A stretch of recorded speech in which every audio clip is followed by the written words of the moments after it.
2026 தமிழ்நாடு சட்டமன்ற தேர்தலோட முடிவுகள் மே 4ஆம் தேதி வரும்போது ஒரு தலைப்பு செய்தி. அந்த தலைப்பு செய்தி என்னன்னா, நாம் தமிழர் கட்சியோட தலைமை ஒருங்கிணைப்பாளர் திரு சீமான் அவர்கள் காரைக்குடியில் வெற்றி. நாம் தமிழர் கட்சி 143 தொகுதிகளில் முன்னிலை. நாம் தமிழர் கட்சி 143 தொகுதிகளில் வெற்றி. முதல்வராகும் திரு சீமான் அப்படின்னு சொல்லி ஒரு தலைப்பு செய்தி வந்து திரு சீமான் அவர்கள் முதலமைச்சரா பொறுப்பேற்று ஒரு வருஷம் ஆயிடுச்சுன்னு வச்சுப்போம். அதன் பிறகு தமிழ்நாடு எப்படி இருக்கும்? எந்த பக்கம் திரும்பினாலும் பச்சை பசேல்னு மரங்கள், இந்த பக்கம் பனைமரம், வேப்ப மரம், ஆலமரம், அரச மரம், புங்க மரம் சொல்லி எந்த பக்கம் திரும்பினாலும் மரங்கள். எல்லா கடைகளோட பேருமே தமிழ் இருக்கு. எப்படி? வெற்றி தமிழ் படிப்பகம், வெற்றி தமிழ் அங்காடி, வெற்றி தமிழ் மளிகை கடை, வெற்றி தமிழ் மருந்தகம், வெற்றி தமிழ் உணவகம், வெற்றி தமிழ் பல்பொருள் அங்காடி, வெற்றி தமிழ் முடிவெட்டும் கடை, வெற்றி தமிழ் தையல் நிலையம், வெற்றி தமிழ் சலவை நிலையம், வெற்றி தமிழ் பேருந்து நிறுத்தம், வெற்றி தமிழ் மருத்துவமனை, வெற்றி தமிழ் வெற்றி தமிழ் வெற்றி தமிழ்னு சொல்லி எந்த பக்கம் திரும்பினாலும் தமிழ்ல மட்டும்தான் பெயர் பலகை இருக்கும். அதனால தமிழ் வெற்றி பெற்று இருக்கும். இது மட்டுமா? தமிழ்நாடு முழுக்க டாஸ்மாக் கடைகளை மூடிட்டு இருப்பாரு. தமிழ்நாட்டுல போதை பொருள்ன்ற ஒண்ணே இல்லாம போயிட்டு இருக்கும். அரசு பள்ளிகள், அரசு கல்லூரிகள், அரசு மருத்துவமனைகள், அரசு பேருந்துகள்னு சொல்லி இது எல்லாமே தரமா இருக்கும், சிறப்பா இருக்கும். தனியார் பள்ளிகளுக்கு, தனியார் கல்லூரிகளுக்கு, தனியார் போக்குவரத்துக்கு போட்டி போடுற மாதிரி அவ்வளவு சிறப்பா தரம் உயர்த்தப்பட்டிருக்கும். மின்தடைன்ற ஒண்ணு இருக்கவே இருக்காது. படித்தவர் படிக்காதவர் அனைவருக்கும் அரசு வேலைன்னு சொல்லி நம்மளோட வீட்டு பக்கத்திலேயே அரசு வேலை கொடுத்திருப்பாரு. மாடு வளர்ப்பாரு, ஆடு வளர்ப்பாரு, கோழி வளர்ப்பாரு, தேனி வளர்ப்பாரு, பட்டுப்பூச்சி வளர்ப்பாரு, கால்நடை கழிவுகள்ல இருந்து எரிகாட்டு எடுப்பாரு. வேலை இல்லை என்ற சொல்லுக்கு வேலையெல்லாம் பண்ணியிருப்பாரு. வறுமைக்கு வறுமை வர வச்சிருப்பாரு. பசிக்கு பசி வர வச்சிருப்பாரு. பாலுக்கு அழாத குழந்தை, கல்விக்கு ஏங்காத மாணவன், வேலைக்கு அழாத இளைஞர் பகத்சிங் கனவை நிறைவேற்றிருப்பாரு. இது மட்டும் இல்லாம தற்சார்பு, பசுமை, தாய்மை பொருளாதாரத்தின் மூலமா அங்கங்க எண்ணற்ற தொழிற்சாலைகளை உருவாக்கி, இயற்கை சார்ந்த தொழிற்சாலைகளை உருவாக்கி, அந்த தொழிற்சாலைகள்ல எண்ணற்ற மக்களுக்கு வேலைவாய்ப்பு தந்து மக்களோட வாழ்வாதாரத்தையும் முன்னேற்றி அரசோட வருமானத்தையும் கூட்டி தமிழ்நாட்டில் இருக்க 5 லட்சம் கோடி 10 லட்சம் கோடின்னு சொல்லி இதுக்கு முன்னாடி வாங்கின எல்லாரோட கடனையும் அவர் அடைக்குமான்னு சொல்லியிருந்தாரு. ஆனா தற்சார்பு, பசுமை, தாய்மை பொருளாதாரத்தின் மூலமா அந்த வருமானத்தின் மூலமா தமிழ்நாடு வாங்கின மொத்த கடனை அடைச்சி கடன் இல்லா மாநிலமா தமிழ்நாட்டை மாற்றுறதோட மட்டும் இல்லாம இந்தியாவில மட்டும் இல்ல உலகத்தோட தலை சிறந்த மாநிலமா தமிழ்நாட்டை திரு சீமான் அவர்கள் உயர்த்துவார்னு சொல்லி அவரோட தம்பிகளும், அவரோட தங்கைகளும், அவரோட கொள்கையை நம்புறவங்களும், அவரோட கோட்பாட்டை நம்புறவங்களும் கண்டிப்பாவே நம்பிட்டு தான் இருக்காங்க. இதெல்லாம் 2026 நடக்க போகுதுன்னு கேட்டா கண்டிப்பா நடக்க போறது இல்லை. ஏன்னா திரு சீமான் அவர்கள் 2026ல 100% தமிழ்நாட்டோட முதலமைச்சரா ஆக போறது இல்லை. ஆனா தமிழ்நாட்டை முன்னேற்றத்துக்கான கனவோட ஒரு தலைவர் இந்த 2026 தமிழ்நாடு சட்டமன்ற தேர்தலில் செயல்பட்டு இருந்தாருன்னு சொன்னா அது திரு சீமான் அவர்கள் மட்டும்தான். திரு ஸ்டாலின் அவர்களுக்கு கனவு இருந்தது. என்னன்னு சொல்லி தொடர்ந்து 2வது முறையா முதலமைச்சர் ஆகணும்ட்டு. ஐயா எடப்பாடி பழனிசாமி அவர்களுக்கும் ஒரு கனவு இருந்தது. என்ன? மக்களால் தேர்ந்தெடுக்கப்பட்டு நாமளும் எம்ஜிஆர் ஜெயலலிதா மாதிரி ஒரு முதலமைச்சர் ஆகணும் அப்படின்னு சொல்லி. திரு விஜய் அவர்களுக்கும் ஒரு கனவு இருந்தது. என்னன்னு சொல்லி சினிமால இருந்து வந்து எம்ஜிஆர் முதலமைச்சர் ஆனாரு, என்டிஆர் முதலமைச்சர் ஆனாரு. ரஜினி கமலால் கூட பண்ண முடியாத ஒரு விஷயத்த பண்ணணும்னு சொல்லி திரு விஜய் அவர்களுக்கு ஒரு கனவு இருந்தது. இப்படி முத்துவேல் கருணாநிதி ஸ்டாலின், எடப்பாடி பழனிசாமி, ஜோசப் விஜய் சொல்லி இவங்க 3 பேருக்கு இருந்த கனவுன்றது முதலமைச்சர் ஆகணுன்ற கனவு. ஆனா திரு சீமான் அவர்களுக்கு இருந்த கனவுன்றது தமிழ்நாட்டு மக்களை முன்னோக்கி கொண்டு போகணும், பின்னோக்கி இருக்க தமிழ்நாட்டை முதன்மை மாநிலமா மாத்தணுன்ற ஒரு சிறப்பான கனவு, வீரியமிக்க கனவு, எதிர்கால சந்ததியோட வாழ்வாதாரத்தை தூக்கி நிறுத்துறதுக்கான கனவு. இந்த கனவு 2026ல வேணா நடக்காம போயிருக்கலாம். ஆனா என்னோட கணிப்புப்படி 2031ல இந்த கனவுக்கான முதல் விதை கண்டிப்பா விதைக்கப்படும். சரி, திரு சீமான் அவர்கள் இந்த 2026 தமிழ்நாடு சட்டமன்ற தேர்தலில் 100% தமிழ்நாட்டோட முதலமைச்சர் ஆக போறது இல்லை. அப்ப அவருக்கு முன்னாடி இருக்க 2வது வாய்ப்பு என்ன? திரு சீமான் அவர்கள் 2026 தமிழ்நாடு சட்டமன்ற தேர்தலோட முடிவு வரும்போது கண்டிப்பாக 100% அவர் எதிர்கட்சி தலைவரா வரப்போறது இல்லை. ஒருவேளை மறுபடியும் கனவுலகத்துல திரு சீமான் அவர்கள் தமிழ்நாட்டோட எதிர்கட்சி தலைவரா ஆனா எப்படி இருக்குன்னு சொல்லி ஒரு சில பாயிண்ட பார்க்கலாம். நாம இதுக்கு முந்தின வீடியோஸ்ல பேசும்போது தமிழ்நாட்டோட தலை சிறந்த எதிர்கட்சி எது? திராவிட முன்னேற்ற கழகம். தமிழ்நாட்டோட தலை சிறந்த எதிர்கட்சி தலைவர் யாரு? முத்துவேல் கருணாநிதி ஸ்டாலின் அப்படின்னு சொல்லியிருந்தோம். ஒருவேளை 2026 தமிழ்நாடு சட்டமன்ற தேர்தலோட முடிவு வரும்போது திரு சீமான் அவர்கள் தமிழ்நாட்டோட எதிர்கட்சி தலைவரா ஆனான்னு வச்சுக்க, இதன் பிறகு தமிழ்நாட்டோட சிறந்த எதிர்கட்சி திராவிட முன்னேற்ற கழகம் இல்ல, நாம் தமிழர் கட்சி. தமிழ்நாட்டோட தலை சிறந்த எதிர்கட்சி தலைவர் முத்துவேல் கருணாநிதி ஸ்டாலின் இல்ல, தமிழ்நாட்டோட தலை சிறந்த எதிர்கட்சி தலைவர் செந்தமிழன் சீமான் அப்படின்ற ஒரு வரலாறு இன்னையிலிருந்து தொடங்கப்படும். அடுத்து திரு சீமான் அவர்கள் ஒருவேளை தமிழ்நாட்டோட எதிர்கட்சி தலைவர் ஆயிட்டார்னா 2017 சமயத்துல இந்த நம்பிக்கை வாக்கெடுப்பு நடந்து ஐயா ஸ்டாலின் அவர்கள் சட்டசபையில சட்டையை கிழிச்சுக்கிட்டு வெளியே வந்து மாசா ஒரு போஸ்ட் கொடுத்திருப்பாரு.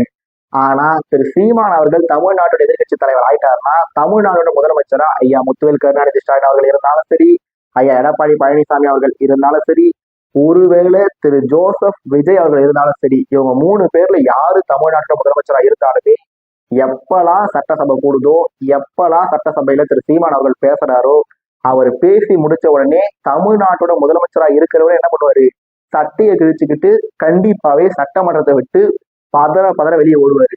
ஏன்னா திரு சீமான் அவர்கள் சட்டமன்றத்துக்கு போகாதப்பவே எப்படி பேசுவாருன்றத நம்ம பல முறை பார்த்திருப்போம். ஒருவேளை அவர் சட்டமன்றத்துக்கு போய் சட்டமன்றத்துக்கு எதிர்கட்சி தலைவரா போனாருன்னா ஆளுங்கட்சியை பார்த்து எதிர்கட்சிகள் அலர்ன காலம் போய் ஒரு எதிர்கட்சியை பார்த்து என்டையர் ஆளுங்கட்சி அலர்ன ஒரு சம்பவம் இதுக்கப்புறம் அரங்கேறிட்டே இருக்கும். அந்த சம்பவம் எப்போ முடியும்னா எதிர்கட்சி தலைவராக இருக்க திரு சீமான் அவர்கள் முதலமைச்சர் ஆனா மட்டும்தான் அந்த சம்பவத்துக்கு ஒரு முடிவு வரும். இது மட்டும் இல்லாம திரு சீமான் அவர்கள் தேர்தல்ல எந்த ஒரு இடத்துலயுமே ஜெயிக்காம இருக்கும் போதே திரு சீமான் அவர்கள் போராட்டத்தினால பரந்தூர்ல விமான நிலையம் வரல, மேல்மாலை சிப்காட் வரல, 8 வழி சாலை வரல அப்படின்னு சொல்லி எண்ணற்ற திட்டங்களை திரு சீமான் அவர்கள் நிறுத்தி வச்சுக்கிறதா திரு சீமான் அவர்களே சொல்றாரு. இந்த திட்டங்கள் நடக்காம இருக்கிறது திரு சீமான் அவர்கள் மட்டும்தான் காரணமான என்கிட்ட கேட்டீங்கன்னா எனக்கு உண்மையிலே தெரியல. ஆனா ஒரு சாதாரண மனுஷனா இருக்கும் போதே திரு சீமான் அவர்கள் இத்தனை திட்டங்கள் நிறுத்துறதுக்கு இவரும் ஒரு காரணமா இருக்கும் போது ஒருவேளை திரு சீமான் அவர்கள் தமிழ்நாடு எதிர்கட்சி தலைவர் ஆயிட்டாருன்னா அதன் பிறகு தமிழ்நாட்டுக்குள்ள எந்த ஒரு நாசகால திட்டமுமே கண்டிப்பாவே வராது. ஏன்னா திரு சீமான் அவர்கள் தமிழ்நாட்டோட ஒரு வாயில் காவலனா இருந்து நல்ல திட்டங்களை உள்ள கொண்டு வரத்துக்கு அனுமதிப்பாரு. சரியில்லாத திட்டங்களை கண்டிப்பாவே எதிர்த்துக்கிட்டே இருப்பாரு. அதனால தமிழ்நாட்டின் முதலமைச்சரா யார் இருந்தாலும் அவங்களுக்கு சட்டமன்றத்துல எவ்வளவு எம்எல்ஏஸ் இருந்தாலும் ஒரு சரியில்லாத திட்டத்தை சட்டமன்றத்தில் நிறைவேற்ற சொல்லி வந்தாங்கன்னா திரு சீமான் அவர்கள் தன்னோட பேச்சாலையும் தன்னோட வீச்சாலையும் கண்டிப்பாக அந்த சட்டத்தை தடுத்து நிறுத்துவார்ன்ற ஒரு நம்பிக்கை அவரோட தம்பிகளுக்கும் தங்கைகளுக்கும் கண்டிப்பாவே இருக்கு. பாசே, வீடியோ ஸ்டார்ட் ஆனதுல இருந்தே திரு சீமான் அவர்களை பத்தின புகழ் கொஞ்சம் ஓவரா இருக்கு அப்படின்னு சொல்லி கேட்கலாம். நீங்க யோசிக்கிறதும் ஒரு வகையில கரெக்ட் தான். ஆனா நான் வீடியோ ஸ்டார்ட் பண்ணும்போது என்ன சொல்லியிருந்தேன், இது எல்லாமே கனவுல நடக்கூடிய விஷயங்கள் அப்படின்னு சொல்லிதான் ஸ்டார்ட் பண்ணியிருந்தேன். கனவுல என்ன வேணா நடக்கலாம் இல்லையா? பட் திரு சீமான் அவர்கள் 2010 இருந்து கட்சி அரசியல் இருக்காரு, 2016 இருந்து தேர்தல் அரசியல் இருக்காரு. எல்லா கட்சிகளுமே தேர்தலை ஜெயிக்கிறதுக்கு எண்ணற்ற முடிவுகள் எடுத்திருக்காங்க, எண்ணற்ற முடிவுகள்ல இருந்து பின்வாங்கியிருக்காங்க. அப்படி பார்த்தோம்னா திமுக சொன்னது என்ன செஞ்சது என்னன்னு தான் பின்வாங்கியிருக்காங்க. அதிமுக நேற்று ஒன்று சொல்லியிருப்பாங்க, இன்னும் ஒன்று சொல்லியிருப்பாங்க, பின்னாடி பின்வாங்கியிருப்பாங்க. திரு விஜய் அவர்கள் கட்சி தொடங்கினப்ப என்ன சொன்னாரு, பிறகு அவர் என்னெல்லாம் பண்ணாருன்றதை நம்ம எல்லாமே பார்த்துருந்தோம்.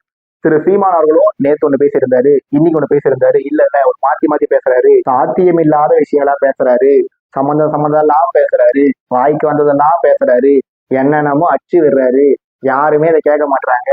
அவர் நேற்று ஒண்ணு சொல்லுவாரு, இன்னைக்கு ஒண்ணு சொல்லுவாரு, நேற்று சொன்னதை இன்னைக்கு மாத்தி பேசுவாரு. கட்சியில யாரையுமே வளர விட மாட்டாரு.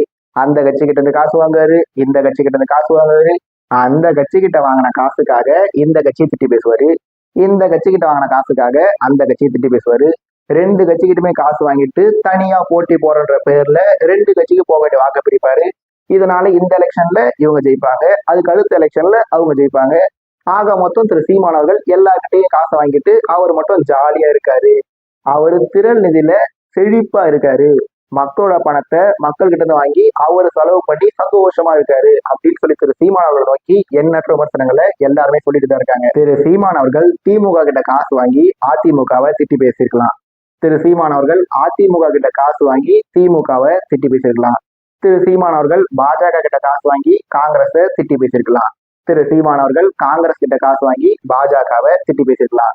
திரு சீமான் அவர்கள் 4 பேருடைய காசு வாங்கி தன்னோட வயிற்றுறுப்பி இருக்கலாம். திரு சீமான் அவர்கள் மக்கள் கிட்ட இருந்து திரள் நிதின்ற பேர்ல கோடி கணக்குல காசை வாங்கி அவர் அதை செலவு பண்ணி சந்தோஷமா வாழ்ந்துட்டு இருக்கலாம். திரு சீமான் அவர்கள் தன்னை தவிர வேற யாருமே கட்சியில வளர்ந்துடக்கூடாது அப்படின்றதுக்காக கட்சியில வளர்ந்து வர திறமைசாலைகளை தொடர்ந்து கட்சியை விட்டு நீக்கிட்டே இருந்திருக்கலாம். இது எல்லா விஷயம் நடந்திருக்கலாமான்னு கேட்டா நடந்திருக்கலாம். இதெல்லாம் நடந்ததா இல்லையான்னு சொல்லி ஒண்ணு திரு சீமான் அவர்களுக்கு காசு கொடுத்தவங்களுக்கு தெரியும், அப்படி இல்லைன்னா காசு வாங்கின திரு சீமான் அவர்களுக்கு தெரியும். ஆனா வெளியிருந்து பாக்குற ஒரு பொது பார்வையாளர் நான் ஒரு விஷயத்த சொல்ல ஆசைப்படுறேன். அது என்னன்னா, திரு சீமான் அவர்கள் ஒருவேளை மத்த கட்சிங்கிட்ட காசு வாங்கிட்டு அரசியல் பண்ணாரு அப்படின்னு சொல்லி உதாரணத்துக்குமே, திரு சீமான் அவர்கள் திமுக கிட்ட காசு வாங்கிட்டாரு, திரு சீமான் அவர்கள் அதிமுக கிட்ட காசு வாங்கிட்டாரு, திரு சீமான் அவர்கள் பாஜக கிட்ட காசு வாங்கிட்டாரு, திரு சீமான் அவர்கள் காங்கிரஸ் கிட்ட காசு வாங்கிட்டாரு அப்படின்னு சொல்லி வச்சுப்போம். திரு சீமான் அவர்கள் எல்லார்கிட்டையும் காசு வாங்கி அவர்கிட்ட நிறைய காசு இருக்கு. நீங்க கொஞ்சம் யோசிச்சு பாருங்களேன். என்கிட்ட ஒரு 10,000 ரூபாய் இருக்கு. கையில 10,000 ரூபாய் இருக்க ஒருத்தர் இன்னொருத்தர்கிட்ட போயிட்டு 10 ரூபா பிச்சை கேட்பாரா? கண்டிப்பாவே கேட்க மாட்டாரு. அவர்கிட்ட 10,000 கூட இல்லைன்னு வச்சுப்போம். பையில 10 ரூபா கூட இல்லாத ஒருத்தர் கூட இன்னொருத்தர்கிட்ட போயிட்டு பிச்சை கேட்கறதுக்கு, பிச்சைன்ற வார்த்தையை சொல்றதுக்கு தயங்குவாரு. ஆனா திரு சீமான் அவர்கள் திமுக கிட்ட காசு வாங்கிட்டாராமா, அதிமுக கிட்ட காசு வாங்கிட்டாராமா, பாஜக கிட்ட காசு வாங்கிட்டாராமா, காங்கிரஸ் கிட்ட காசு வாங்கிட்டாராமா, திரள்நிதின்ற பேர்ல மக்கள் கிட்டையும் காசு வாங்கி கோடி கோடியா செலவு பண்ணி சந்தோஷமா இருக்காராமா. அப்படி கோடி கோடியா காசு வச்சிருக்க திரு சீமான் அவர்கள் எதுக்காக மக்கள் கிட்ட வந்து கையேந்தி நிக்கணும்? பிச்சை எடுக்காத குறையா நம்ம பார்த்திருக்கோம். இந்த தேர்தல் பிரச்சாரத்தின் போதும் சரி, தேர்தல் பிரச்சாரத்துக்கு முன்னாடியும் சரி, பல முறை திரு சீமான் அவர்கள் பிச்சை எடுத்தாவது இந்த அண்ணன் உங்களுக்கு செய்ய வேண்டியதை கண்டிப்பாவே செய்வான் அப்படின்ற வார்த்தையை திரு சீமான் அவர்கள் திரும்ப திரும்ப திரும்ப சொல்லியிருக்காரு. ஒரு தடவையும் வீடியோ போட்டு மக்கள் கிட்ட திரள்நிதியை கேட்டுதான் இருக்காரு. நீங்க எல்லாரும் கொஞ்சம் யோசிச்சு பாருங்களேன். ஐயா ஸ்டாலின் அவரோட வாயில இருந்து பிச்சைன்ற வார்த்தை வருமா? ஐயா எடப்பாடி பழனிசாமி அவரோட வாயில இருந்து பிச்சைன்ற வார்த்தை வருமா? திரு விஜய் அவர்களோட வாயில இருந்து பிச்சைன்ற வார்த்தை வருமானத்தை நீங்க எல்லாரும் யோசிச்சு பார்த்துக்க. அப்படி இருக்கும்போது இவங்க எல்லாரும் ஏன் பிச்சைன்ற வார்த்தை வெளியே சொல்ல மாட்டாங்க? ஏன்னா அவங்க எல்லாருமே கோட்டீஸ்வரங்க. அவங்க எல்லாருக்கிட்டையுமே காசு கணக்கே இல்லாம இருக்கு. அப்படி இருக்கிறதுனால அவங்க யாருமே மக்கள் கிட்ட வந்து கையேந்தி நிக்கிறது கிடையாது. ஆனா திரு சீமான் அவர்கள் ஒரு தடவையும் மக்கள் கிட்ட வந்து கையேந்தி நிக்கிறாரு. ஏன்னா அவர்கிட்ட காசு இல்லை. ஏன் அவர் காசை வச்சுக்கிட்டே கூட சும்மா ஒரு பேச்சுக்காக வந்து மக்கள் கிட்ட கையேந்தலாமே அப்படின்னு கூட சொல்லலாம். பிச்சைக்காரன் படத்துல கூட ஒரு டைலாக் வரும், கை ஏந்திர பரம்பரைக்கு கை ஓங்குற பழக்கம் இருக்காது அப்படின்ற மாதிரி. அதனால கையில காசு இருக்கவன் கண்டிப்பாவே கையேந்த மாட்டான். அதனால திரு சீமான் அவர்கிட்ட பணம் இருக்குதா, பணம் இல்லையா? திரு சீமான் அவர்கள் மற்ற கட்சி கிட்ட பணம் வாங்கினாரா இல்லையா? திரு சீமான் அவர்கள் திரள் நிதியால ஜாலியா இருக்காரா இல்லையா? இதெல்லாம் எனக்கு தெரியாதுதான். ஆனா திரு சீமான் அவரோட வாழ்க்கை முறையை பார்க்கும்போது அவர் கண்டிப்பாவே கஷ்டப்பட்டு மக்கள் கிட்ட இருந்து வாங்கின காசு மூலமா தான் கட்சி நடத்துறாருன்றது என்னோட ஒரு சின்ன அனுமானம். அது சரியா இருக்கலாம், சரியா இல்லாமலும் போகலாம்.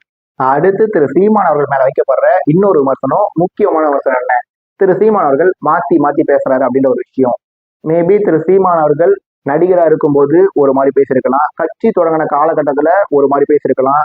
திரு சீமான் அவர்கள் 2015 சமயத்துல திருச்சியில ஒரு மாநாடு போட்டப்ப கூட பெரியாரை பத்தி பெருமையா பேசினாருன்னு நினைக்கிறேன்.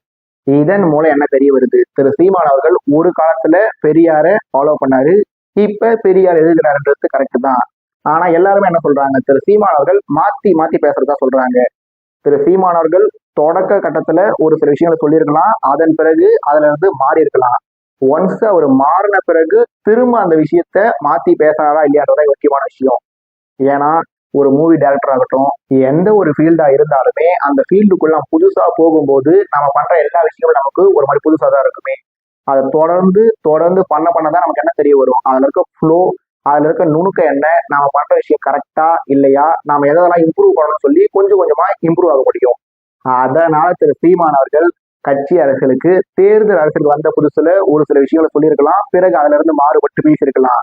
ஆனா திரு சீமான் அவர்கள் ஒரு பொசிஷனுக்கு வந்த பிறகு தன்னோட கொள்கை என்ன, கோட்பாடு என்ன, தன்னோட அரசியல் எதை நோக்கி போக போகுது அப்படின்றத கொஞ்சம் கிளியர் கட்டா முடிவு பண்ண பிறகு திரு சீமான் அவர்கள் தான் சொன்ன விஷயத்துல இருந்து மாறினாரான்னு கேட்டா என்னை பொறுத்த வரைக்கும் கண்டிப்பாவே மாறல. ஏன்னா திரு சீமான் அவர்கள் ஒரு கூட்டத்துல எவ்வளவு நேரம் பேசுறாரு? 1 மணி நேரம் பேசுறாரு, 2 மணி நேரம் பேசுறாரு, ஏன் 3 மணி நேரம் பேசியிருக்காரு. அப்படி கூட்டம் மாத்தி ஒரு கூட்டத்துல இப்படி பேசும்போது திரு சீமான் அவர்கள் எல்லா கூட்டத்திலையும் பேசின விஷயத்தைய கூட பேசியிருக்கலாம். ஆனா நேத்து பேசின விஷயத்துக்கு இன்னைக்கு மாத்தி பேசுறாரா கேட்டா கண்டிப்பா மாத்தி பேசுறது இல்லை. தொடக்க காலத்துல ஒரு சில விஷயங்களை பேசியிருக்கலாம், அதை திரும்ப மாத்தி பேசியிருக்கலாம். ஒன்ஸ் அவர் செட் ஆன பிறகு அவரோட கொள்கையில இருந்தும் சரி, கோட்பாட்டுல இருந்தும் சரி, கண்டிப்பா விலகினது இல்லை. அதெல்லாம் சரி பாசு. விஜய் அவர்கள் அரசியல் வந்தப்ப திரு சீமான் அவர்கள் ஆதரிச்சாரு, இப்ப திரு விஜய் அவர்களை மட்டும்தான் எதிர்க்கிறாரு அப்படின்னு ஒரு சில கேட்கலாம். கரெக்ட் தான். திரு சீமான் அவர்கள் விஜய் அரசியலுக்கு வரன்னு சொன்னப்ப ஆதரிச்சாரு, இப்ப கடுமையா எதிர்க்கிறாரு, எல்லாமே கரெக்ட் தான். ஆனா அவரு எதனால விஜய் எதிர்க்கிறாரு, எப்பத்துல இருந்து விஜய் எதிர்க்கிறாருன்னு பார்த்தாலே போதும் திரு சீமான் அவர்கள் தன்னோட கொள்கையில தன்னோட கோட்பாட்டுல ஸ்ட்ராங்கா இருக்காரான்றது நல்லாவே தெரிய வரும். திரு விஜய் அவர்கள் பெரியார கொள்கை தலைவரா சொன்ன பிறகுதான் திரு சீமான் அவர்கள் விஜய் எதுக்குறாரு. திரு விஜய் அவர்கள் திராவிடமும் தமிழ் தேசியமும் எனது இரு கண்கள் அப்படின்னு சொன்ன பிறகுதான் திரு சீமான் அவர்கள் விஜய எதுக்குறாரு. திரு விஜய் அவர்கள் மத சார்பற்ற சமூக நீதி அப்படின்னு சொன்ன பிறகுதான் திரு சீமான் அவர்கள் விஜய் எதுக்குறாருன்னு சொல்லி திரு சீமான் அவர்கள் ஏன் விஜய் எதிர்க்கிறாருன்றத பத்தி பல பாயிண்ட்ஸ் சொல்ல முடியும். பட் இந்த வீடியோன்றது இந்த 2026 தமிழ்நாடு சட்டமன்ற தேர்தலோட முடிவு வரும்போது திரு சீமான் அவர்களுக்கு முன்னாடி இருக்க வாய்ப்புகள் என்னன்றதை பத்தி பாக்குற வீடியோ தான். இதுல நாம கனவுகள்ன்ற வாய்ப்பை என்னென்ன பத்தி பேசியிருந்தோம். திரு சீமான் அவர்கள் முதலமைச்சரானா எப்படி இருக்கும், திரு சீமான் அவர்கள் எதிர்கட்சி தலைவரானா எப்படி இருக்கும்ன்றத பத்தி பார்த்திருந்தோம். இதுக்கு நடுவுல சம்மந்தமே இல்லாம எங்கேயோ ஆரம்பிச்சு எங்கேயோ சீமான் ஏன் விஜய் எதிர்க்கிறாருன்ற பாயிண்ட் வரைக்கும் நான் பார்த்துட்டோம். அப்படி மேல பேசின பாயிண்ட்ல பல பாயிண்ட் இந்த வீடியோவுக்கு சம்மந்தம் இல்லாத பாயிண்டா இருந்திருக்கலாம். ஆனா இதுல பல பாயிண்ட்ஸ் நான் பல வீடியோஸ்ல பேச நினைச்சிருந்த பாயிண்ட் தான்.